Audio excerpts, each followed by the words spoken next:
Happy new year. এটা actually ইংরেজি বছরের নিউ ইয়ারের উইশ আমি করলাম না, এটা অ্যাকচুয়ালি চাইনিজ নিউ ইয়ারের উইশ করলাম। এই সময় চীনে স্প্রিং ফেস্টিভ্যাল চলছে, যেটা চাইনিজ নিউ ইয়ার নামেও পরিচিত। এই সময় বাজারে প্রচুর সুন্দর সুন্দর ডেকোরেশনের জিনিস পাওয়া যায় এবং সব কিছু ম্যাক্সিমাম লালই হয়। এটা চীনের সবচেয়ে বড় হলিডে। এই সময় ফরেনার্সরাও তাদের ছুটিতে চলে যায়, নিজেদের কান্ট্রিতে ফিরে যায়, এবং চাইনিজরাও তাদের ফ্যামিলিজ নিয়ে হলিডেতে চলে যায়, ভ্যাকেশনে চলে যায়। এই সময়ে প্রায় রেসিডেন্সিয়াল এরিয়াগুলো পুরোপুরি ফাঁকা থাকে, কেউই থাকে না বলতে গেলে। দোকানপাট প্রায় এক সপ্তাহের জন্য বন্ধ থাকে। বেজিংয়ের ম্যাক্সিমাম মানুষই লোকালস নয়, তারা তাই ছুটিতে তাদের বাড়িতে যায়, তাদের ফ্যামিলিজদের সাথে গ্যাদারিংসে যায়। তাই এই সময়ে এক সপ্তাহ আগে থেকেই সমস্ত ইম্পর্ট্যান্ট জিনিসগুলো কিনে রেখে দিতে হয়, অ্যাটলিস্ট যারা এই বিল্ডিংসগুলোতে আছে। তাই আমিও এক সপ্তাহ আগে থেকে সমস্ত ইম্পর্ট্যান্ট জিনিস কিনে রেখে দিয়েছিলাম। চাইনিজরা ঘুরতে ভীষণ ভালোবাসে, এবং এটা যেহেতু একটা এথিস্ট কান্ট্রি, তাই এখানকার ফেস্টিভ্যালগুলো কোনো রিলিজিয়ান বেসড নয়। তাই এখানকার ফেস্টিভ্যাল মানেই একসাথে খাওয়া দাওয়া করা, আনন্দ করা, ডেকোরেশন করা এবং ঘুরে বেড়ানো।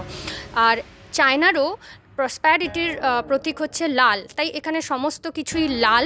যেমন আমাদের বাঙালিদেরও আমরা বিয়েতে লাল পরি, এবং আমাদের লালটা আমাদের কাছে একটা পবিত্র কালার, তেমনি চায়নাতেও হচ্ছে লালটা একটা ইম্পর্ট্যান্ট এবং গুরুত্বপূর্ণ কালার। এই স্প্রিং ফেস্টিভ্যালে আমি অনেকজনকে রাস্তাঘাটে দেখেছি লাল জামা কাপড় পরে ঘুরে বেড়াতে, এবং বাড়ির সামনের সমস্ত ডেকোরেশনসও লালই থাকে।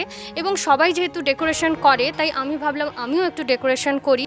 যেহেতু এই সময় অনেক সুন্দর সুন্দর ডেকোরেশনসের জিনিস পাওয়া যায় এবং এগুলো অনেক সস্তা এবং রিজনেবল প্রাইসেই হয়। সামনে সুন্দর করে ছিটিয়ে দিয়েছি, ইউজুয়ালি এই রকম ডেকোরেশনসই হয়। এবং এখানকার প্রত্যেকটা অ্যাপার্টমেন্টের সামনেই এইরকম একটা জিনিস চেটানো থাকে, সমস্ত বিল্ডিংয়ের সামনেও কিন্তু এগুলো চেটানো থাকে।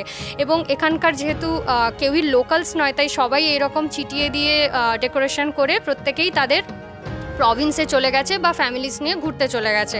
প্রায় বলতে গেলে এই এরিয়াটা পুরোপুরি ফাঁকা, মানে কেউ নেই বলতে গেলে। পরের সপ্তাহে আবার সমস্ত কিছু ব্যাক টু নর্মাল হবে এবং সবাই ফিরে আসবে।